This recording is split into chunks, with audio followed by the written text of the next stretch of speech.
et que donc sa famille est montée de province à Paris pour prendre des fonctions auprès des services du Châtelet, c'est-à-dire son père est notaire royal puis devient conseiller du roi. Lui-même est à l'école dans les meilleurs établissements, à savoir le lycée Louis le Grand, le collège Louis le Grand, qui est un collège de jésuites, c'est-à-dire tout ce qu'il y a de mieux au niveau formation intellectuelle, avec les jeunes aristocrates de la cour, c'est-à-dire qu'il est en classe avec, par exemple, le futur duc de Richelieu, le petit-neveu du cardinal, qui sera, à l'époque de la jeunesse de Voltaire, et donc sera maître des fêtes de la cour. Voilà. Donc on voit que Voltaire, dans son enfance, se forme un esprit extraordinaire grâce aux jésuites, et puis un réseau non moins extraordinaire grâce à ses camarades d'école. Aussitôt après le collège, Voltaire François-Marie Arouet, qui est son vrai nom, doit devenir lui-même juriste pour prendre la succession de son père avec son frère, mais il refuse, il veut être poète, il veut être le plus grand des poètes de son siècle, et donc il s'ensuit une dispute avec son père qui le déshérite. Voltaire donc poursuit son projet donc en renonçant à son héritage, et pour cela il bénéficie de bourse, si on peut dire. Il est soutenu par un des fils de Louis XIV, un des fils qu'il a eu avec une de ses maîtresses, qui est le duc du Maine. Et vous savez que la cour du duc du Maine est un des foyers de complot dans la toute dernière partie de la vie de Louis XIV et pendant la régence qui s'ensuit, au moment où Voltaire, donc entre 20 et 30 ans, est dans la folie de la jeunesse et écrit des pamphlets, des commentaires disgracieux dans les journaux satiriques. Enfin, Voltaire est en liberté totale, et heureusement, le régent, neveu du roi, le fait emprisonner à la Bastille pour lui ramener des sentiments de fidélité à la monarchie, bien sûr. Voilà. Et puis Voltaire donc écrit du théâtre, écrit des poèmes épiques, c'est-à-dire des poèmes de 30 000 vers, écrit des contes, écrit des lettres extraordinaires, notamment les lettres philosophiques. Voilà, Voltaire développe sa carrière en étant toujours à la limite entre ce qu'il est de bon ton d'être, c'est-à-dire un bon courtisan plein d'esprit, et un courtisan qui a trop d'esprit. Voilà. Donc Voltaire connaît la Bastille plusieurs fois et doit s'exiler aussi en Angleterre pour éviter un emprisonnement, voilà, ou un exil en province trop long. Ça, c'est la genèse de Voltaire. Ça se passe à Paris, à Versailles, dans les châteaux où il est en résidence surveillée, si on peut dire. Voilà. Et puis vous savez que Voltaire rencontre l'amour en la personne d'une actrice, Adrienne Lecouvreur. C'est magnifique, mais elle meurt, comme on peut mourir à l'époque de ces épidémies terribles. Et puis Voltaire redécouvre l'amour avec une marquise, la marquise du Châtelet. Vous allez voir son portrait tout à l'heure. Une femme extraordinaire, et surtout une intelligence unique. Elle comprend mieux les mathématiques que Newton. Elle prend le travail de Newton, elle l'améliore. Elle apprend les mathématiques à 25 ans, et en quelques semaines, elle devient aussi bonne que Maupertuis. Enfin, ouais, voilà. Et Voltaire et elle forment un couple un peu atypique. Elle est mariée, bien sûr, hein, mais pas avec Voltaire. Et elle le protège quand il s'apprête à être trop vif dans ses commentaires, dans ses pamphlets. Elle le protège, et ainsi, pendant 15 ans, Voltaire est dans des circonstances formidables pour écrire. Et Voltaire écrit plusieurs dizaines de pièces de théâtre, écrit ses commentaires philosophiques. Voltaire devient historien également, avec l'écriture d'ouvrages remarqués à l'époque, le siècle de Charles XII, donc qui est cette histoire de l'influence de la Suède sur l'Europe du Nord, comme on disait à l'époque. Il écrit plusieurs ouvrages à propos des souverains russes, et puis bien sûr, à une quarantaine d'années, il est nommé historiographe du roi, c'est-à-dire qu'il a la fonction d'écrire l'histoire du règne de Louis XV. Oui, donc Voltaire, c'est un grand courtisan qui obtient les grands honneurs. Il est élu à l'Académie française, par exemple, en 1746. Il est au sommet de tout, mais Madame du Châtelet meurt en couche, mais pas de lui. Donc, comprenez qu'elle était très libre dans ses mœurs. Et Voltaire est désespéré.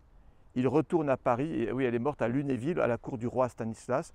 Voltaire est désespéré. Il retourne à Paris et plus rien ne l'intéresse, plus rien n'a d'intérêt pour lui. Tout cela est déjà, voilà, il est triste, il est triste, il est triste. Aussi, il accepte l'invitation de Frédéric de Prusse, qui lui propose de devenir chambellan du royaume.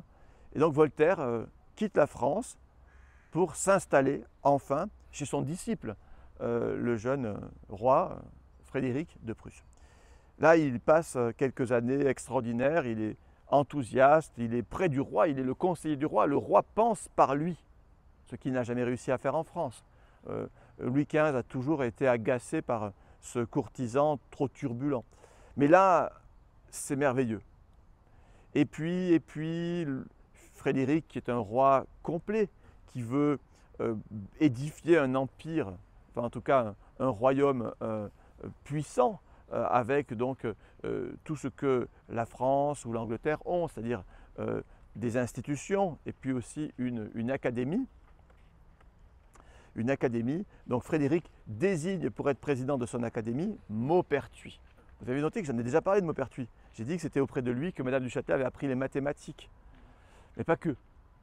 Donc Voltaire garde une certaine jalousie de Maupertuis, le grand savant, et quand il peut, ne manque pas de corriger Maupertuis, ce qui agace le roi, et après quelques recadrages, Voltaire comprend qu'il ne peut plus rester à la cour de Frédéric et il s'enfuit. Vous imaginez Voltaire, presque 60 ans, qui s'enfuit de la cour d'un roi, son disciple. C'est pas possible, c'est inhumain, mais Voltaire part avec ses affaires, sa nièce, et ils vont à Francfort, qui est sur le chemin du retour, et à Francfort, c'est une ville libre, mais une ville libre en Allemagne, dans l'Empire, c'est une ville qui tient sa liberté d'une gestion savante des relations diplomatiques. Et donc, les autorités de Francfort comprennent qu'il vaut mieux accepter que l'envoyé de Frédéric, qui a rattrapé Voltaire, le mette en résidence surveillée. Donc Voltaire s'enfuit, Voltaire est en résidence surveillée, il a 60 ans, c'est trop, mais où peut-il aller? La France ne lui donne pas, Louis XV ne l'autorise pas à reparaître à la cour, où peut-il aller? Eh bien ici, dans les cantons. Et Voltaire donc va séjourner à Lausanne, puis à Prangin, on est toujours dans le territoire de Lausanne, et il obtient l'autorisation de séjourner dans la République de Genève. C'est formidable. Il a là ses éditeurs, ses banquiers, son médecin, c'est formidable. Et là, il n'y a pas de roi, il n'y a pas de pape, il y a donc une liberté totale pour Voltaire. En tout cas, c'est ce qu'il croit. Et c'est comme ça qu'il vit. Il vit comme quelqu'un qui a retrouvé la liberté, sauf que, malgré tout, si Genève est un véritable espace de liberté, c'est une liberté dans un cadre. Et pour Voltaire, le cadre, c'est toujours douloureux. Et donc, évidemment, au bout de 3 ans, au bout de 4 ans, Voltaire retrouve la nécessité de sortir. Et là, il choisit librement d'acheter une terre de l'autre côté de la frontière, donc en France. Il a le droit. Et le roi de France autorise qu'il séjourne en France, mais loin de Paris. Ben justement, ici, c'est le plus loin de Paris, ou presque. Et il achète la seigneurie. C'est-à-dire que Voltaire devient seigneur. Il achète des ruines. Il y avait des ruines ici. Et il en fait un château qu'il construit complètement. Donc il fait venir des bâtisseurs et il dessine son château. Il dit voilà mon château. Et il explique comment il doit être. Mais Voltaire, je le rappelle, il pense qu'il va mourir très vite. Aussi, il construit d'abord un petit château. C'est les 5 premières fenêtres, vous voyez. Voilà. Bâtiment central. Et puis, il n'est toujours pas mort. Et donc, il se dit qu'il pourrait quand même améliorer le confort de sa maison. Et il construit les 2 pavillons à droite et à gauche. Voilà. Donc là, vous voyez, on est en 1758. Voltaire devient seigneur, c'est-à-dire que Voltaire acquiert une responsabilité dans la société qui n'est pas celle simplement d'un auteur, qui est celle d'un maître. Il a droit de vie sur ses sujets dans sa seigneurie. Alors ici, les sujets, c'est 40 feux, c'est-à-dire 40 foyers de maison, donc 100, 150 à 200 personnes. Voilà. Et puis progressivement, parce que Voltaire est un homme d'affaires avisé qui fait paver les rues, qui fait des fontaines, qui assèche les marais, qui déclenche des cultures, il fait du verre à soie pour faire des vêtements en soie, il fait venir des horlogers. Lorsque les natifs de Genève se révoltent, il leur dit « mais venez chez moi vous serez libres ». Et ainsi, il augmente la population et en quelques 20 ans, on passe de 100 et quelques personnes, 150 personnes, à 1000, 1200, 1400 personnes. Vous voyez, Voltaire a créé cette richesse. Alors, de partout, enfin, c'est-à-dire d'ici, de là, de Genève, de Savoie, des Suisses aussi, voilà, mais surtout de la montagne. Là, celle-là, enfin, voilà. Il accepte. Et puis les natifs, j'en ai parlé aussi, les natifs, eux qui viennent avec leur savoir-faire et leurs ateliers.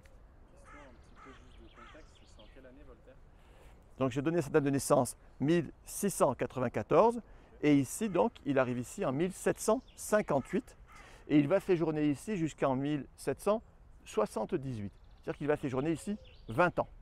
Donc nous allons parler de 20 ans de sa vie. Et bien voilà, vous avez son tombeau derrière vous, son tombeau dans lequel il n'est pas. Donc c'est la pyramide qui est sous le préau. Hein, voilà, c'est puisque vous savez que Voltaire n'est pas mort ici comme il le pensait, mais il est mort à Paris, puisqu'il avait été réhabilité en quelque sorte. Il est mort à Paris quelques semaines après son arrivée, et il a été enterré dans une abbaye en Champagne, et désormais il est au Panthéon de la République française, c'est-à-dire qu'il a bénéficié le premier d'une sépulture nationale. Alors juste, je voulais vous montrer quelques éléments de ce que c'est que le domaine quand Voltaire arrive. C'est le château fort avec la haute cour. Donc vous voyez, on est sur une butte ici. Donc il y avait les remparts et autour, il y avait l'église du village et le cimetière. Alors il nous reste cette partie-là de l'église du village et le cimetière a été bien sûr déplacé juste derrière. Vous avez vu hein, en passant. Voilà. Donc on est toujours sur la butte de l'autorité, la butte du Seigneur. Et alors regardez sur la porte au-dessus, vous voyez cette plaque Deo Erexit Voltaire. Ça, vous connaissez tous ce jeu de mots de Voltaire terrible, et la date. Donc à peine arrivé, Voltaire a commencé l'église. C'est pour ça qu'il a mis comme une sorte de dédicace cette plaque de marbre, donc c'est-à-dire Deo Erexit Voltaire, c'est-à-dire Voltaire a érigé ce temple pour Dieu. Voilà. Donc vous avez vu que Voltaire est écrit en grand et Dieu en petit. Mais c'est une question de ligne, bien sûr. Voilà, c'est un accident. Voilà, c'est bon cette présentation, vous voyez un petit peu mieux les choses? Et donc il a vécu près de 20 ans ici? Exactement. Il croyait mourir à 60. Oui, il croyait être mort avant d'ailleurs. Hein, mais, il a eu de la chance, ça lui a porté chance aussi. Oui, exactement. Il a été épanoui. Enfin, il a tout le temps été malade, mais il a survécu. Avançons.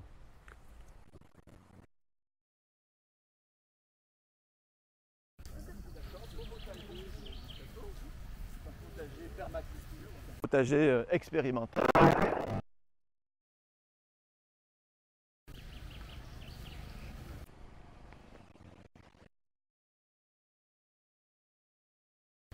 Combien de personnes travaillent sur l'entretien du château? Qu'est-ce que c'est que l'entretien pour vous? Faire en sorte qu'il reste en l'état. Alors, Le château comme les environs. Alors, on a un jardinier maître d'art et un jardinier que vous voyez. Ça, c'est pour le domaine.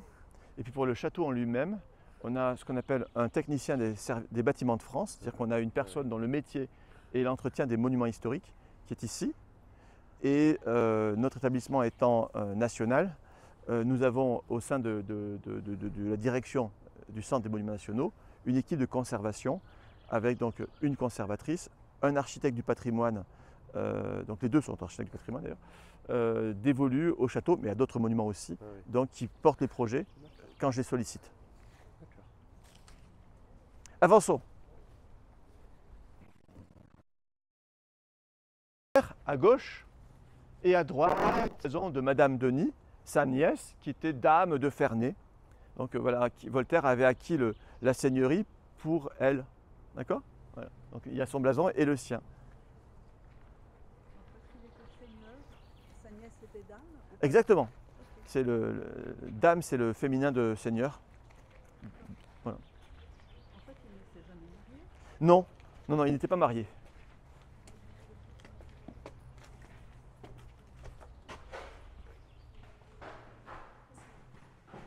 Ça ira. Non, on la laisse.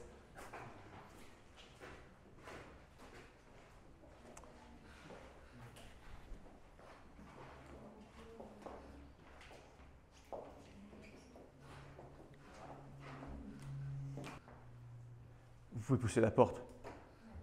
Voilà, on verra mieux. Il est allé prendre des photos. Voilà, oui, vous pouvez prendre des photos à l'intérieur. Donc Voltaire vous accueille en souriant et Rousseau, Rousseau travaille. Donc excusez-le, il ne vous regardera pas. Bon, ce sont des petites boutades, hein. Bien sûr, nous avons beaucoup d'admiration pour Rousseau, nous respectons Rousseau, nous sommes émerveillés par la sensibilité de son écriture, les grands sujets qu'il a traités, l'éducation, bien sûr. Voilà. Mais ici, on s'intéresse bien sûr beaucoup plus à Voltaire,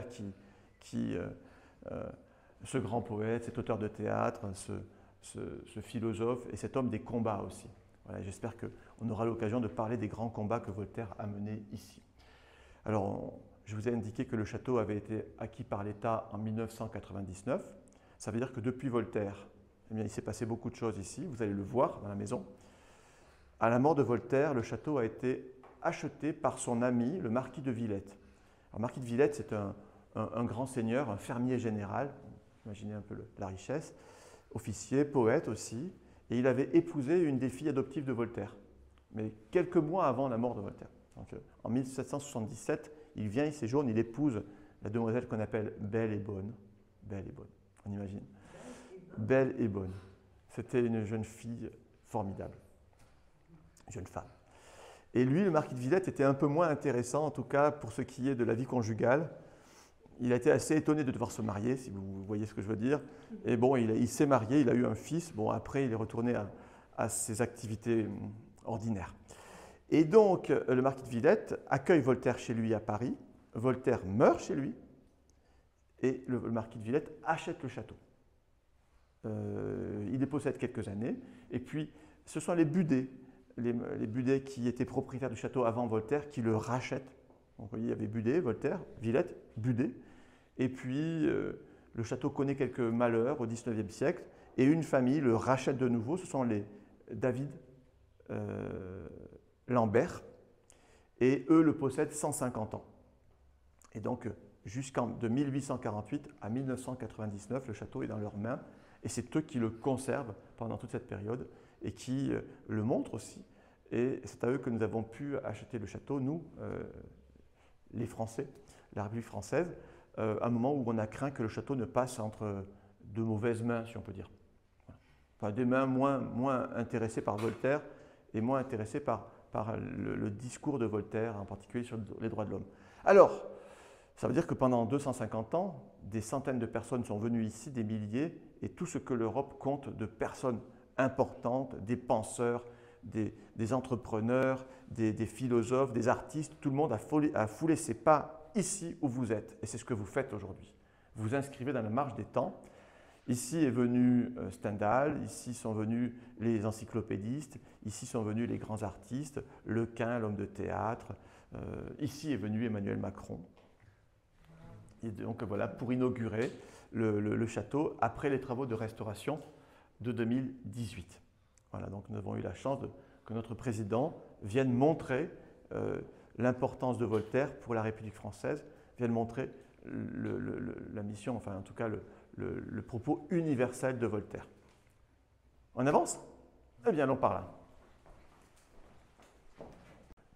D'attente, de sociabilité aussi pour les quelques personnes qui se rencontreraient avant d'être accueillies au salon. Alors, dans cette pièce qui n'a pas beaucoup d'histoire, pour laquelle on n'avait pas véritablement de mobilier, eh bien, nous avons apporté des collections pour montrer le château. Alors, par exemple, ici, vous voyez le château dans sa première construction.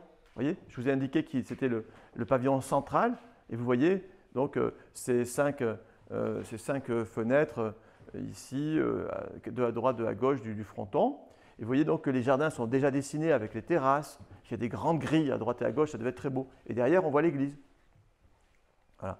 Mais vous voyez que quand Voltaire l'a acheté, c'était vraiment un château fort. Il y a encore les tours. Voilà. Là, c'est le Châtelet. Il y avait la Grange aux Dîmes qui est juste là, où on voit les buis, là, le buisson de buis, c'était là qu'il y avait la Grange aux Dîmes. C'est là que Voltaire a fait son théâtre. Et puis après, il a fait son atelier de verre à soie. Vous voyez, donc on retrouve le château, on retrouve l'église avec la plaque que je vous ai montrée, le tombeau de Voltaire dans lequel il n'est donc pas. Ce qui est intéressant, c'est de voir que tout ça est représenté comme étant déjà un peu vieilli, voire dégradé. Vous voyez, les enduits sont déjà à moitié arrachés, c'est censé être neuf. Donc ça nous interroge en fait. On se demande pourquoi est-ce que c'est représenté comme ça. Là, on voit le toit du presbytère qu'on retrouve ici aussi. Voilà.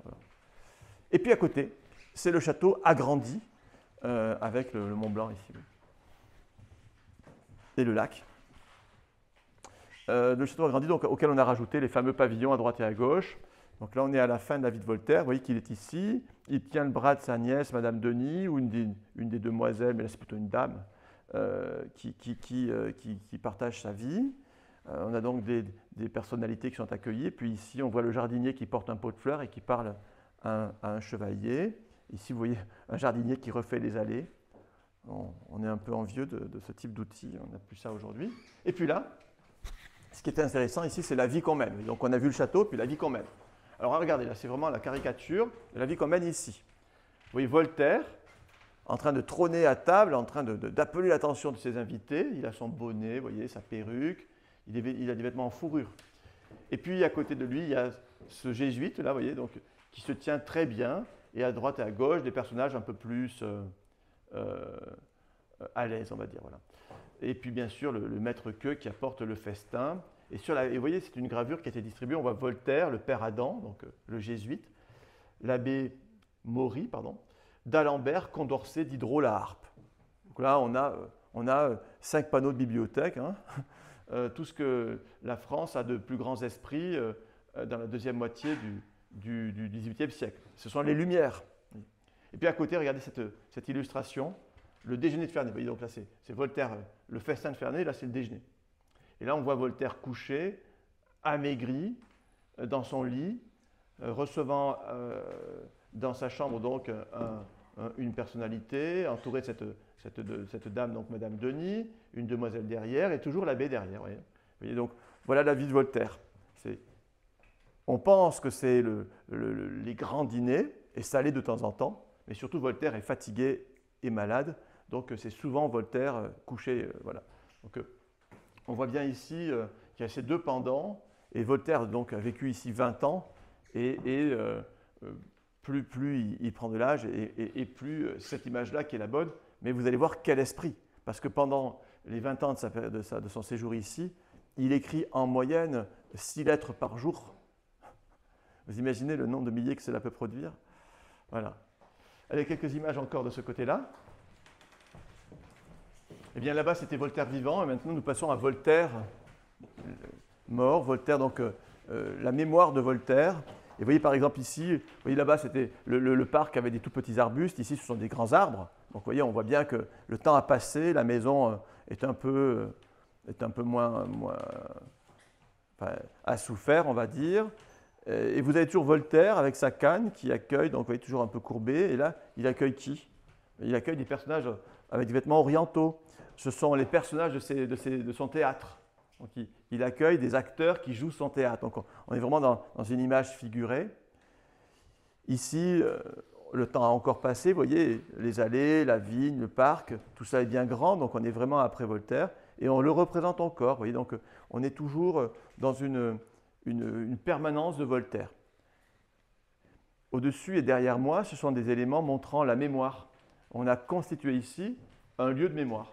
C'est-à-dire que le propriétaire, le fameux marquis de Villette, a créé un espace mémoriel avec, vous voyez, une collection de portraits du siècle des Lumières. Ce monument, pour abriter le cœur de Voltaire, Mais pour autant, on voit bien que, vous voyez, sur l'illustration, la bougie vient de s'éteindre, le lit est à peine défait, Voltaire est à peine sorti. Vous voyez, à peine, voilà. Voltaire n'est plus, mais c'est imminent. De l'autre côté, c'est peut-être ça le vrai lieu de mémoire à Voltaire. C'est-à-dire que de l'autre côté, on voit la vraie chambre de Voltaire, avec son vrai lit, ses vrais meubles, ses vrais tableaux. Mais vous voyez que les meubles, on a l'impression que les tissus, les voilages, la courte pointe ont été découpés, arrachés. Est-ce que c'est la vétusté ou est-ce que c'est autre chose? Eh bien oui, ce sont ceux qui accomplissent une sorte de pèlerinage littéraire, tous ceux qui viennent se recueillir chez Voltaire, qui demandent aux gardiens d'emporter un petit bout de tissu. C'est le culte des reliques si cher aux chrétiens du Moyen-Âge qui se perpétue dans les reliques de Voltaire. Vous imaginez? Ce qui fait que, bien évidemment, ça c'est 20 ans après la mort de Voltaire, 30 ans après, on est 20 cm plus haut, 40 ans après, il n'y a plus rien. Voyez, voilà. Donc vous allez voir le lit de Voltaire, il est toujours là, et vous allez voir la courte pointe. Donc vous voyez, donc, on a véritablement, après la mort de Voltaire, un culte qui est autour de cet autel, de ce monument qui a été érigé par le marquis de Villette. Et puis d'autres ont assuré le culte de Voltaire aussi. Ce sont les penseurs, les écrivains, et en particulier Beaumarchais, qui a édité toute l'œuvre de Voltaire. Voilà, l'œuvre intégrale de Voltaire, c'est Beaumarchais. C'est ce qu'on appelle l'édition de Kehl en 70 tomes. Avançons. Peut-être un mot sur le fait que vous êtes toujours en recherche de... Ah oui, je vais vous parler des livres. Avançons, je vous parle des livres ici dans la bibliothèque.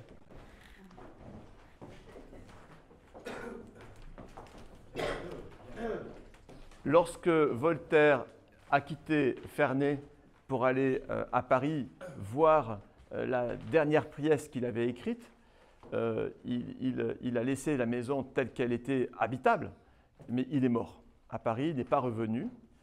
Aussi, sa nièce, Madame Denis, qui était la maîtresse de maison, vous allez voir sa chambre dans un instant, s'est trouvée désemparée. Elle n'était plus elle-même très très jeune et c'était son oncle qui faisait vivre la seigneurie, c'est-à-dire le domaine, plusieurs milliers d'hectares, c'était son oncle qui rassemblait l'énergie incroyable pour que cette terre soit génératrice de richesse. Eh bien, cette nièce donc s'est trouvée désemparée et a accepté les propositions d'achat qui lui étaient faites. La première proposition d'achat qui a été faite, c'est l'impératrice de toutes les Russies qui a dit à Grimm « Achetez tout ». Il a donc acheté la bibliothèque et toutes les archives, tous les papiers du château, enfin, tous les papiers de Voltaire. Et donc, des carrosses et des carrosses et des carrosses sont partis depuis ici, ont rejoint le Rhin, ont pris le bateau jusqu'à Saint-Pétersbourg avec la bibliothèque du château. Elle a aussi acheté une maquette et des plans. Alors là, vous avez la maquette symbolisée et le plan. Tout cela est à Saint-Pétersbourg aujourd'hui, parfaitement conservé par la Bibliothèque nationale de Russie et par l'Ermitage. Donc notre tristesse est compensée par le fait que depuis 250 ans, les souverains russes et ceux qui les ont suivis ont parfaitement assuré la conservation de ce qui provient du château. Et donc, depuis 250 ans, la bibliothèque est vide. Aussi, au XIXe siècle, le propriétaire ne s'est pas ennuyé avec ses meubles vides. Il a fait raser la cloison et il a fait un grand salon. Alors, c'est bien pour voir le Mont Blanc, mais c'est dommage pour les livres. Ainsi, nous sommes aujourd'hui en train de tenter de rassembler des collections pour enrichir la découverte du château.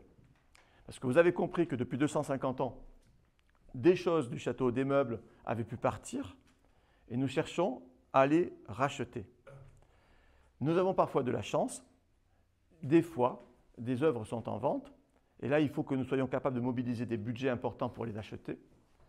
Parfois aussi, nous avons la chance que des personnes nous les donnent. Alors, je vais vous montrer, si vous voulez, notre dernière acquisition, qui est un don. puisqu'il m'a été donné l'occasion d'évoquer la question de la vente du domaine et donc de sa transformation au XIXe siècle, ben, je vais continuer ici. Donc la pièce à côté était deux pièces qui ne communiquaient pas. Il y avait la salle à manger où on pouvait accueillir les nombreux invités de Voltaire ou ceux qui venaient le rencontrer sans être invités. Il y avait une cloison étanche et ici c'était la bibliothèque. Donc on voit bien qu'il y avait, on ne pouvait pas passer de l'un à l'autre. Voltaire avait son espace privé, si on peut dire. Donc ça veut dire qu'on accédait à l'appartement de Voltaire par là. Et ici, donc, il y avait sa chambre. Mais elle n'était pas aussi grande que la pièce là. Elle était un peu plus petite parce qu'il y avait un espace pour la chambre du domestique.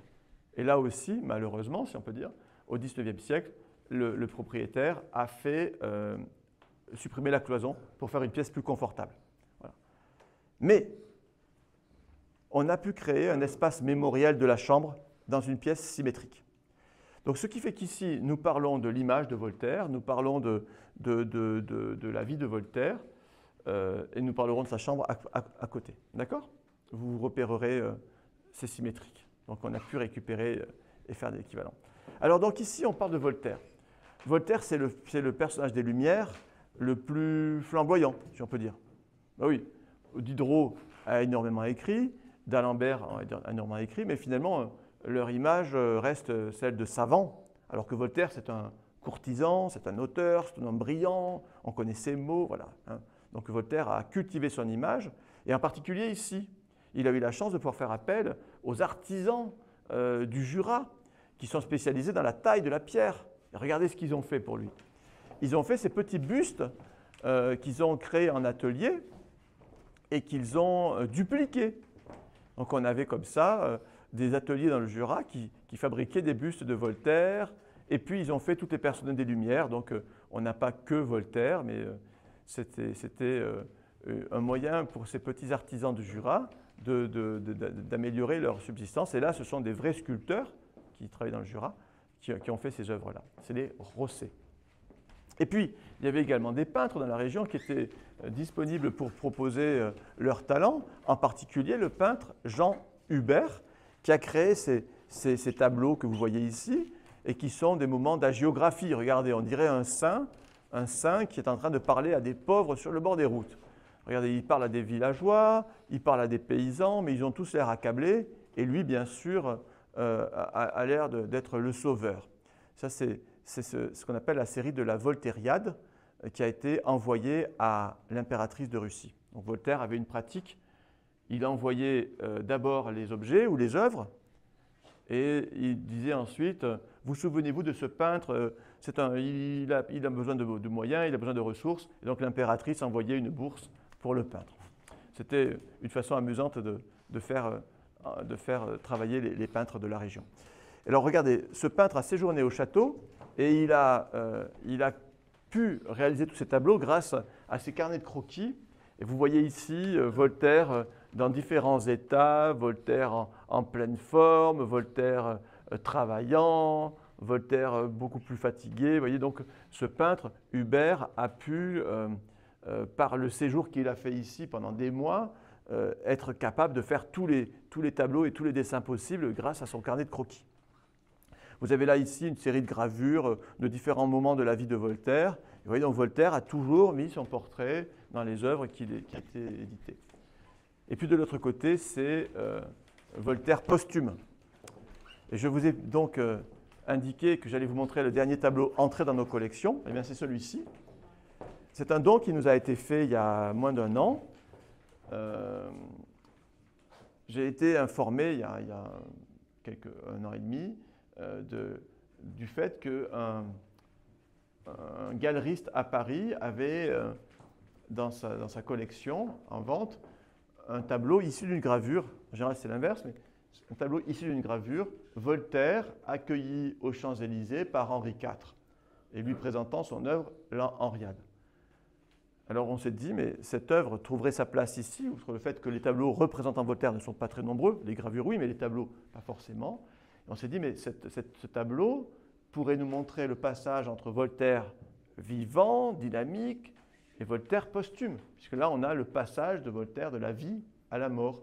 Et vous retrouvez toute la symbolique du fleuve, du Styx, voilà.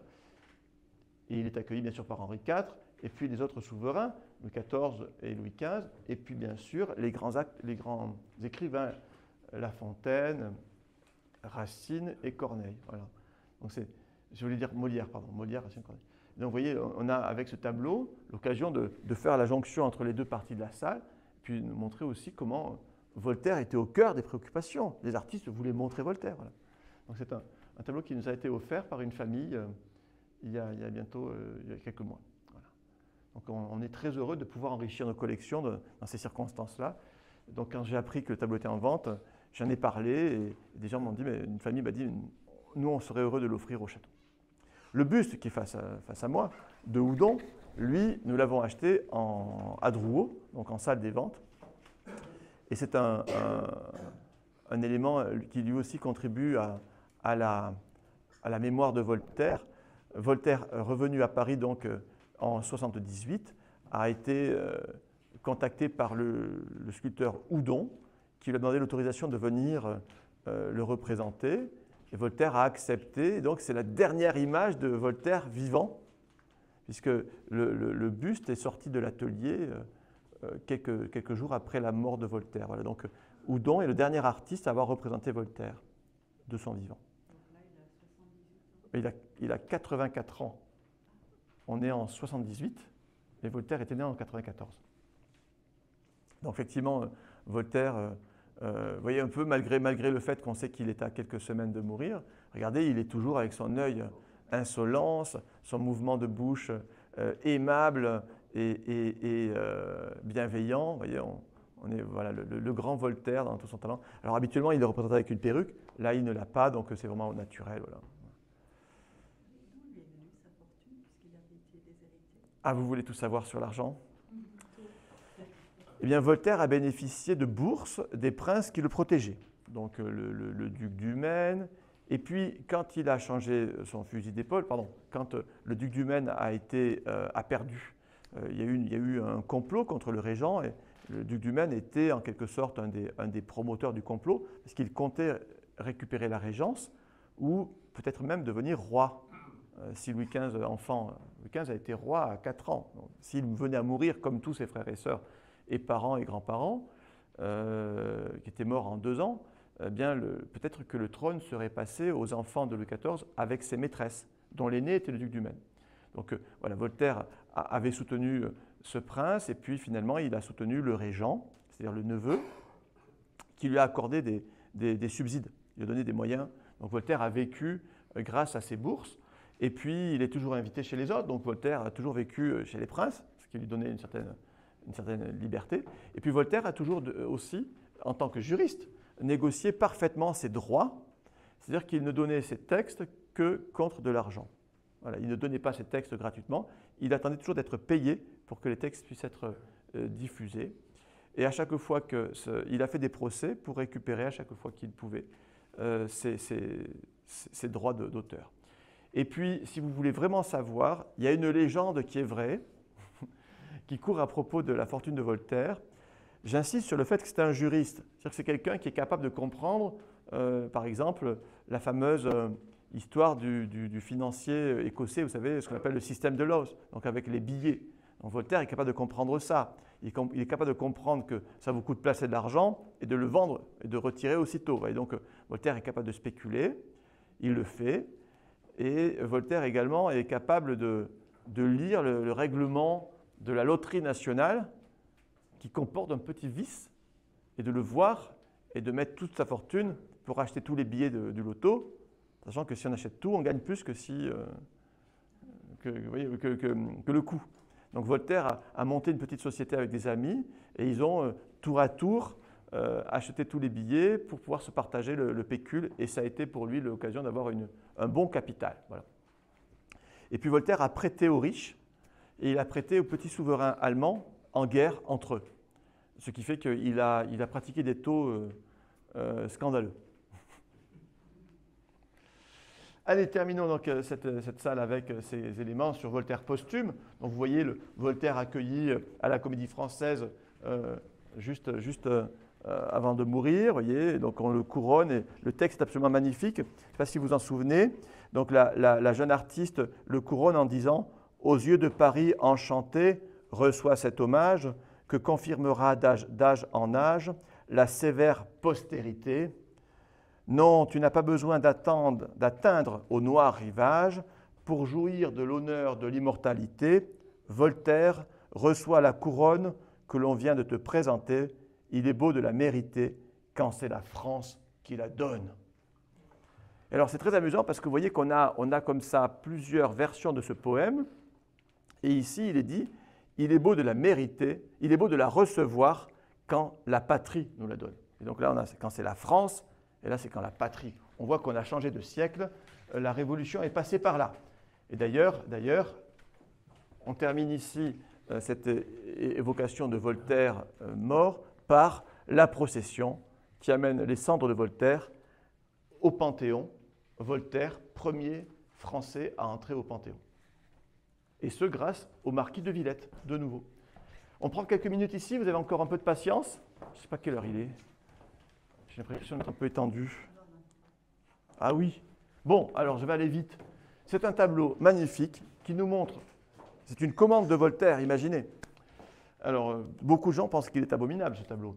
Mais nous, on le voit avec les yeux de l'émerveillement parce que c'est une commande de Voltaire qui s'est fait représenter lui-même dans une sorte de jugement dernier. Le paradis, l'enfer. En effet, c'est Voltaire accueilli par Apollon, donc pour monter au Parnasse, et on voit ainsi qu'il présente toujours l'Henriade, comme sur le tableau là-bas. L'Henriade, donc, il considère que c'est son chef-d'œuvre. Il a fait cela étant jeune, ce poème en l'honneur d'Henri IV, et il a retouché toute sa vie, ce qui fait que c'est vraiment une œuvre parfaite. Et vous voyez ici toutes ces bonnes œuvres, donc j'en parlerai, mais ce sont les Calas, c'est le Chevalier de la Barre, c'est Mademoiselle Corneille, donc toutes ces bonnes œuvres.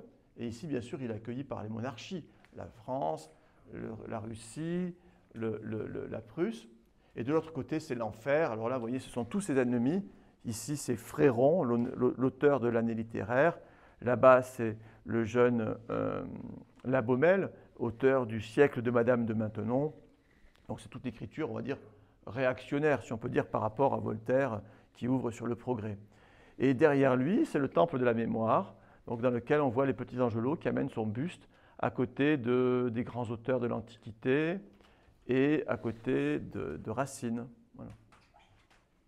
Donc ce tableau, pour nous, donne l'occasion de parler de Voltaire comme un auteur riche, bien sûr, mais aussi comme un auteur qui cultive sa propre image, puisque c'est lui qui a commandé ce tableau, et on imagine Voltaire le commentant à ses invités. Passons dans le salon. Il était au centre, donc, hein, Voltaire est plusieurs fois sur le tableau. Puisque vous voyez, il est dans la figure du sage avec une toge tenant son propre manuscrit, mais à côté, vous voyez qu'il est représenté plus jeune, et puis derrière, il est sur le temple de la mémoire. Voilà. Ces angelots qu'on voit ici, mais aussi sur l'autre tableau, c'est une sorte de reproduction de quoi? Je ne saurais les qualifier, mais bon, là, on a Apollon, on a la Muse, donc ce sont les personnages du Parnasse, je suppose. Je pense qu'ils n'ont pas de... Enfin, ils sont là pour être utilitaires, je pense. Ils portent le buste, ils portent le manuscrit, voilà. La gravure du mémorial à Voltaire, vous savez, dans l'antichambre, et je vous dis, voilà le tombeau du cœur de Voltaire. Eh bien, le tombeau du cœur de Voltaire existe, il est devant vous. C'est ce monument donc, qui a été commandé à l'architecte Léonard Racle, qui est l'auteur d'une partie du château, qui est également l'auteur de ce poêle ici. Donc Racle a répondu à la commande du marquis de Villette, qui voulait déposer ici la relique du cœur de Voltaire. Alors le monument au cœur s'est déplacé, il était dans la chambre. Vous vous souvenez sur les gravures, on voyait bien qu'il était dans la chambre. Et là ici on est dans le salon d'Axe, c'est-à-dire c'est le lieu où Voltaire accueillait ses invités. C'est-à-dire que tous ceux qui sont venus voir Voltaire sont passés là, dans l'antichambre et là. Et là par exemple, eh bien, cette porte s'est ouverte pour la famille Calas. Ouais, voilà. Pour la famille Calas, vous vous souvenez que lorsque M. Calas a été enfermé, sa famille aussi, mais il y avait un petit qui était trop jeune pour habiter avec ses parents, il était en apprentissage ailleurs, et quand il a entendu le malheur qui touchait sa famille, il s'est enfui. Mais où un protestant peut-il s'enfuir? À Genève, bien sûr. Et donc ce jeune enfant qui avait 14 ou 15 ans a traversé la France pour venir jusqu'ici. Et que pouvait-il faire de plus que d'aller voir les pasteurs? Bien, aller voir Voltaire. Et Voltaire venait de quitter Genève pour s'installer ici. Donc il a traversé la plaine et il a été voir Voltaire en disant « Maître, ma famille est innocente. » « Oui, bien sûr. Racontez-moi. » Voilà. Et donc Voltaire a dû être convaincu de l'innocence des Calas. Mais à partir du moment où il a rencontré le petit Calas, à partir du moment où il a rencontré des personnes qui les connaissaient, il s'est convaincu de l'innocence du père, et en tout cas, il s'est convaincu du fait que le procès était mal conduit. Et de la sorte, il est intervenu depuis ici pour essayer de sauver Calas. C'était trop tard, et essayer en tout cas de sauver les autres, parce qu'ils étaient 4 ou 5 à être en prison, et risquaient eux aussi d'être exécutés. Voilà. Donc dès que Voltaire s'est intéressé au sujet, là c'est une affaire de quelques jours, c'est très amusant de voir le calendrier de l'affaire Calas. En quelques jours, Voltaire a commencé à réagir. Là, les juges de Toulouse n'ont pas exécuté Madame Calas et les frères. Et puis, il a monté cette affaire pour arriver à les faire libérer. C'était ici, tout ça s'est passé. Voltaire recevant, Voltaire rencontrant, Voltaire donnant des lettres, Voltaire envoyant des lettres pour qu'on fasse du bruit. Il dit « crier et que l'on crie ». Voilà. Que l'on crie en Europe pour les Calas. Bon, il n'y a pas eu que des moments tragiques dans ces pièces, c'est aussi le moment de l'agrément. Vous avez vu, Voltaire joue aux échecs ici avec le fameux jésuite, entouré de tableaux qui ont été réalisés par sa nièce, l'autre nièce, Madame d'Ornois, donc Marie-Élisabeth, qui est donc une jeune artiste qui prend les cours des plus grands maîtres dans la galerie du Louvre. Voilà, quand Voltaire est parisien, il s'occupe de ses nièces dont la mère vient de mourir, et il les envoie devenir artistes. Voilà. Donc la petite est peintre, et la grande, Madame Denis, dont on a beaucoup parlé jusqu'à présent, chante et joue de la musique. Voilà, donc ce sont les tableaux qui ont été copiés sur les tableaux du Louvre par la demoiselle Mignot, donc la nièce de Voltaire. Ce sont les fauteuils de Voltaire, les meubles de Voltaire. Nous sommes dans le salon de Voltaire avec ces meubles. Bien sûr, il y en avait plus, mais pour la visite, on les a répartis dans les pièces. C'est assez rare, une peintre à cette époque. Eh bien, il y en a d'autres. Venez en voir d'autres. Les meubles sont originaux? Si.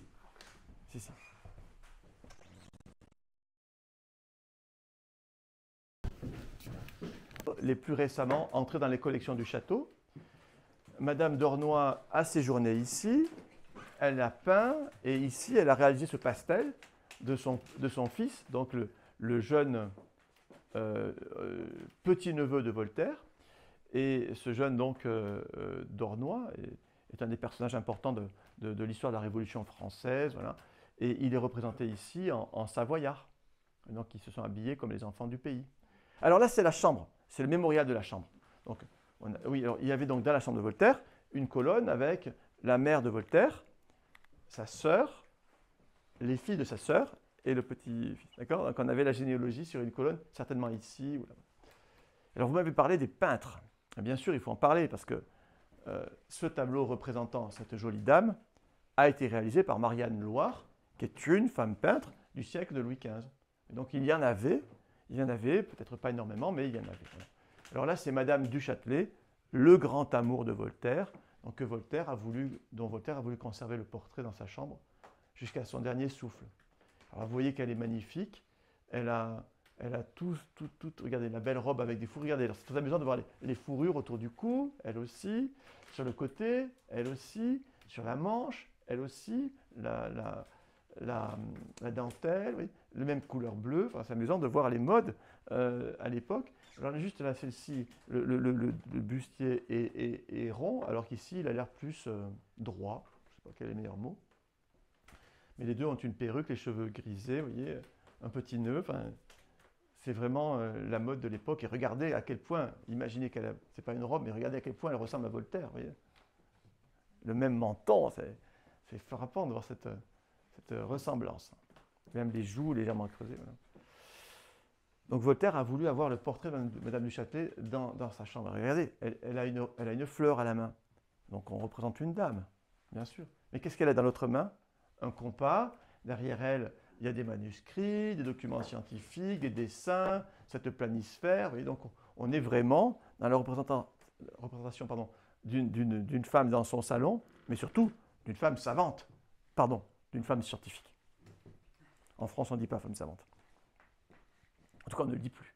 Alors voilà, donc cet espace, je vous le disais, c'est l'évocation de la chambre de Voltaire. Donc, puisque les propriétaires du château ont pu conserver les meubles, même si les cloisons ont été modifiées, bien, on a pu représenter la chambre de Voltaire. Donc, elle avait cette dimension, avec une cheminée, et puis le lit de Voltaire donc, à la polonaise, avec ses voilages. Vous remarquez qu'on les a restitués, hein, puisque donc, ils ont été mangés par les chercheurs de reliques au fil des décennies. On a dû restituer le voile et la courte pointe. Mais au-dessus, ce qui n'est pas atteignable, parce que c'est trop haut, ben, on avait conservé le tissu. Donc, vous voyez, les murs et le dé sont d'époque, ainsi que les fauteuils, bien sûr, les meubles. Et vous retrouvez à l'intérieur du lit, à la place du crucifix, la fameuse histoire de la famille Calas. Et donc, c'est toujours cette famille de protestants. Voilà, et là, c'est la famille Calas en prison. Donc, c'est-à-dire que Voltaire représente les Calas, oui, mais pas à Toulouse, où ils ont subi le martyre, mais à Paris. C'est-à-dire que quand les Calas obéissent au conseil de Voltaire d'aller à Paris, se constituer prisonniers pour pouvoir obtenir un procès de réhabilitation. Ça, c'est le grand sujet de Voltaire. Il fallait qu'il soit réhabilité. Mais pour ça, il faut d'abord être jugé. Monsieur Calas est accusé d'avoir tué son fils après un repas. Et effectivement, on retrouve le fils mort.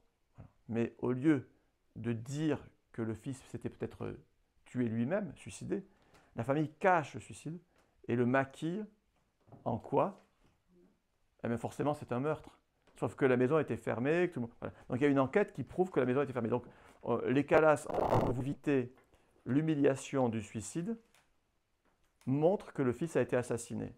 Et comme la maison était fermée, il n'a pu être assassiné que par eux. Voilà. Donc c'est ce que dit le juge. C'était aussi par rapport à l'Église. C'est-à-dire que le suicide est un péché qui exige une réparation publique. Dans la gestion des sépultures, on n'enterre pas un suicidé. Et c'est un péché. En fait, c'est un crime contre soi. C'est un assassinat. Donc, effectivement, il y a une... Ça méritait la peine de mort, ça. Oui, exactement. Le suicide, ça mérite la peine de mort. Et c'est mortel comme suicide. Et donc, pour éviter l'humiliation du corps du défunt, les Calas mentent. Sauf qu'on ne ment pas on ne ment pas à une enquête de police. Et eux, oui. Donc, au nom de ce mensonge, il est condamné. Mais tous. Donc, le père est condamné et exécuté. C'est terrible. Et tous les autres aussi, sauf qu'on n'exécute que le père. Et Voltaire va chercher à démontrer que peut-être qu'il s'est suicidé, peut-être qu'il a été assassiné, mais surtout, l'enquête a été mal conduite. Parce qu'on part du principe, à Toulouse, dans la rumeur publique, que lorsqu'un protestant veut devenir catholique, sa famille le tue pour éviter qu'il perde la foi. Voilà. Et donc on reproche aux Calas d'avoir tué le fils qui aurait voulu se convertir. Et effectivement, sur la photo, vous voyez mesdames Calas tout en noir, puis vous voyez une dame debout, c'est la servante. C'est celle qui a éduqué les enfants, et elle est catholique. Et l'aîné des frères, là il y en a un des frères, mais l'aîné, lui s'était converti au catholicisme. Donc en fait, on imagine qu'il était possible que le deuxième frère, celui qui est mort, Marc-Antoine, ait voulu se convertir. Donc il est parfaitement possible que ce qui a été imaginé soit juste. Sauf que, vrai ou faux, on doit mener correctement les procédures. Et elles ont été mal menées. Et c'est au nom de ça que Voltaire intervient. Voltaire ne dit pas « ils sont innocents », Voltaire dit « la justice est mal faite ». De toute façon, M. Calas ayant été exécuté, on ne va pas pouvoir le faire revenir. On y va? C'est ici, dans ces salons. Alors, vous avez visité l'appartement de Voltaire, mais vous avez compris qu'il avait été bousculé au fil des siècles. On a visité l'appartement de réception, donc avec l'espace de la salle à manger, le vestibule, l'antichambre et le salon. Et à présent, on entre dans l'espace privé, dans l'espace familial. C'est l'appartement de Madame Denis, la nièce de Voltaire. Alors, Voltaire cherche toute sa vie à vivre en famille, quand bien même il ne fonde pas de famille. C'est un peu un paradoxe.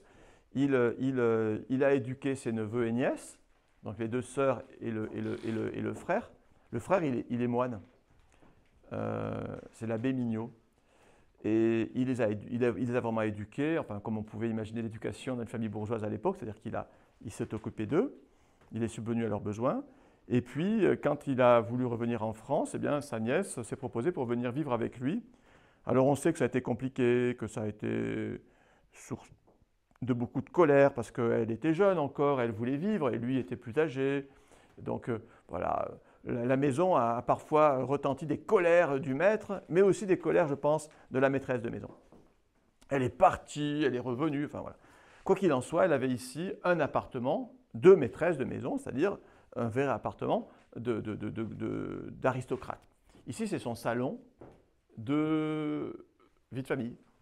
Donc elle-même n'avait pas d'enfant. Mais donc c'était le lieu où Voltaire se retirait après avoir abandonné ses invités qui étaient dans le salon, grand salon. Donc il pouvait passer par le corridor ici, vous voyez. Et au-dessus, c'était les appartements des invités. Donc la maison grouillait de bruit en permanence. Il y avait 9 chambres d'invités au-dessus, plus au-dessus encore les chambres des domestiques des invités. Dessous, c'était les cuisines, tout ça, d'accord? Il y avait 5 étages. Mais au dernier étage, ce sont les greniers, enfin, c'est là où on fait sécher le linge. Voilà. Donc il y avait 4 étages de vie. Donc ici, c'était le lieu de tranquillité. C'était le seul lieu où Voltaire pouvait être libre et véritablement tranquille. Donc c'est ce salon. Alors il est sur le côté du potager, avec le jardin ici. Et c'était le lieu où on écoutait de la musique et on pratiquait les jeux de la société savante, de la société aristocratique au XVIIIe siècle. Un petit mot sur les meubles. Donc vous reconnaissez les meubles du château, ce sont ceux-là, les vrais meubles du château. Et à côté, ce sont des meubles qui ont été faits par les mêmes ébénistes.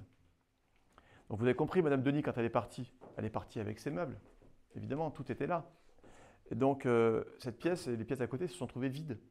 Et depuis 250 ans, il y avait d'autres meubles, mais ils n'avaient pas d'intérêt pour nous, puisque nous, ce qui nous intéresse, c'est ce qui est trait à Voltaire. Alors on a été chercher les mêmes meubles que ceux que Voltaire avait commandés. C'est-à-dire qu'on sait, grâce au carnet de compte du château, qui existe, on sait à qui Voltaire a acheté ces meubles. On connaît le nom de l'ébéniste. C'est Nogaret à Lyon. Eh bien, Nogaret à Lyon, en 1758, faisait ces meubles-là et ceux-là. Donc on avait le catalogue de ces productions. Ce sont les historiens de l'art qui font ça. Donc on a été chercher des meubles identiques.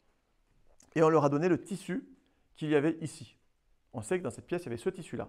Parce que vous avez compris, l'impératrice a acheté un plan du château, mais elle a également acheté une maquette avec les décors de chaque pièce. Chaque pièce, il y a comme une maison de poupée qui se démonte, donc avec la couleur du tissu. Et on a aussi un carnet d'échantillons. C'est-à-dire qu'on a des morceaux de tissu qui viennent vraiment d'ici. Ça existe et c'est à Saint-Pétersbourg. Vous retrouvez les invités de Voltaire, l'impératrice de Russie, offert par l'impératrice de Russie, offert par Frédéric de Prusse, et là, un portrait de Voltaire jeune par le grand maître du portrait du début du règne de Louis XV, L'Argillière. On passe dans la chambre. On est à l'ombre, ce qui explique les couleurs très vives. Véritablement, c'était fait pour que les... Non, mettez-vous là, c'est pour vous. Oui. Là. C'était fait pour que les candélabres, les bougies reflètent le mieux possible. Alors, ces 2 pièces, je vous en ai parlé, elles étaient complètement vides. Et comme il n'y avait vraiment plus aucun meuble historique, les propriétaires, depuis 250 ans, les avaient transformés. L'alcôve ici avait été supprimée, la cheminée avait été remplacée par un poêle au milieu de la pièce. C'était des espaces qui étaient un peu désespérants parce qu'on passait du Saint des Saints, la chambre de Voltaire, puis on arrivait dans un espace vide. Alors, dans notre travail de restauration, on a entrepris de retrouver des meubles, de retrouver vraiment la fonction de cette pièce, et on a pu, comme ça, aller fouiller dans les réserves du château où on a retrouvé les morceaux de la cheminée, aller retrouver sur la maquette la forme de l'alcôve, et on a pu tout reconstituer. Voilà. Donc, les personnes qui avaient visité le château il y a plus de 5 ans n'avaient jamais eu la chance de voir ces pièces aussi vives que vous les voyez. C'est l'appartement donc de Madame Denis, et c'est un appartement d'une grande bourgeoise ou d'une aristocrate aisée à la campagne. Donc on n'est pas dans l'immobilier de cour, on est dans l'immobilier des grandes familles de la région de Lyon en quelque sorte. Puis vous avez vu malgré tout qu'on est quand même dans le pays du Léman et qu'on a des poêles en faïence d'oignon, on a des parquets qui sont faits comme on fait les parquets ici. Vous voyez, donc on est dans une maison qui a évidemment qui est vraiment une maison du bassin lémanique, mais commandée par un bourgeois parisien à des artisans lyonnais. Et donc on a un compromis. Voilà, c'était l'appartement de Madame Denis. On sort? Allez. Sur le fil. Hein. On a une construction symétrique étage par étage. Donc on avait au-dessus un vestibule, un salon et puis des chambres à l'emplacement des chambres de Voltaire, de sa nièce et de leur salon. Et donc toute la maison a été construite pour permettre à Voltaire de vivre le mieux possible dans une maison pour sa retraite. En quelque sorte, c'est une retraite au sens de on se retire du monde, mais ce n'est pas du tout ce qui se passe, puisque Voltaire est envahi de tous ceux qui veulent le rencontrer. Son succès est tellement important que tout le monde veut venir ici. Et la maison doit être aménagée pour être un lieu une sorte d'hôtellerie. Et Voltaire achète un château à côté de Versoix pour accueillir les autres. Enfin, et dans le village, on construit toute une série de belles maisons pour les invités et ceux qui veulent habiter près de Voltaire. Donc au bout, par exemple, au bout de l'allée, c'est Monsieur Rieux. Monsieur Rieux, c'est un corsaire. Il a gagné des fortunes en allant faire la course contre les Britanniques. Hein, c'est donc entre la piraterie et la course, voilà, c'est un corsaire. Et il s'est installé ici. Voltaire aimait beaucoup parler avec lui parce qu'ils parlaient anglais, tous les deux. Donc ils étaient tous les deux français, mais ils parlaient anglais. C'est à Monsieur Rieux que Voltaire a légué ses livres en anglais. Et puis toute une série de maisons dans la rue. Voilà. Donc Voltaire a façonné le château, évidemment, mais aussi la petite cité et a donné au pays de Gex une place particulière dans la mémoire des Lumières en France. J'ai terminé. Merci.